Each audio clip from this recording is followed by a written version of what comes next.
Hello my lovelies, welcome back to my channel. As you can see from the title, today we're going to do a DIY cuticle balm. So starting off with a bowl, a spoon, a fork and a plastic container for hot water. So the items that you're going to be using today is pure coconut oil. We've also got African shea butter, almond oil, and two different scents. We have rose oil and jasmine. I decided not to actually use the jasmine oil today. I'm going to keep that for my next one. You're also going to need containers to put the oil in once you have made your mix up so that it can set. I bought these, I think there's 100 in the bag.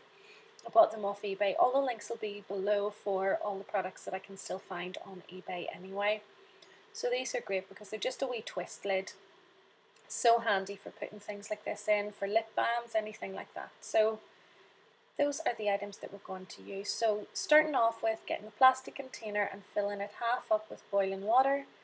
Then you're going to pop in your white bowl. Make sure the products that you're using today are heat proof because you don't want anything to break or melt or anything like that. So once you've poured in your hot water and put your bowl in, you're going to want to start off by putting in 2 spoonfuls. I'm using tablespoons, so 2 tablespoons of coconut oil. So I'm just continuing to mix that up for a while. Probably easier to just use a fork for this here because it's easier to break it down, I tend to find.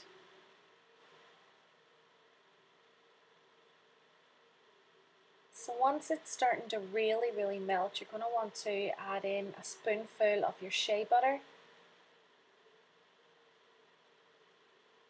And again, once you've added that in, you just want to continue to mix that up and break it down so that you want your shea butter to become liquefied so that it's more oily.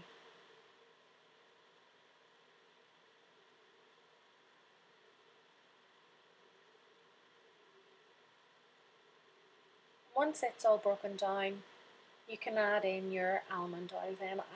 Once again, with the almond oil, because it is oil based, I went for 2 spoonfuls of this. So it was 2 spoonfuls of the coconut oil and 2 spoonfuls of the almond oil and 1 of the shea butter. So we want a more oil based product this time.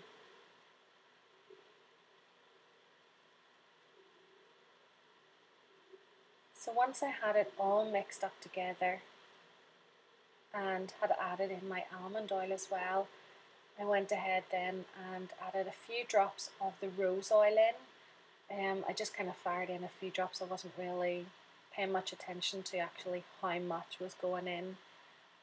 Just enough to really give it a nice sort of floral scent to it.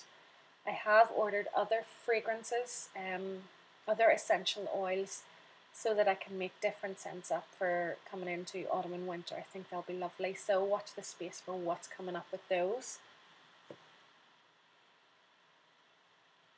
So once you've got it all mixed up and it's all totally liquefied, then you're going to start spooning it into the tubs.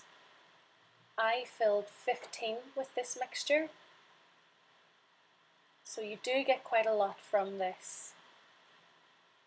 So once I had filled 15, I put the lids on them and popped them in the fridge.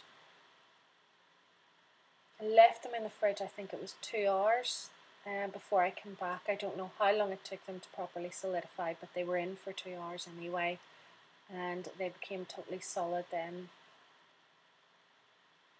So once they were totally solidified, you can then go ahead and start using them. So as you can see, I am just taking a wee bit on my finger. Once you put your finger to it, it just does turn back to oil on your skin, so it goes very liquefied on your skin.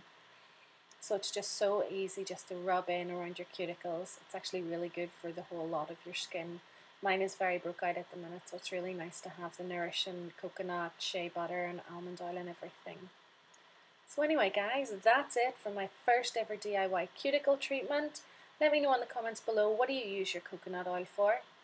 Thanks for watching. See you soon.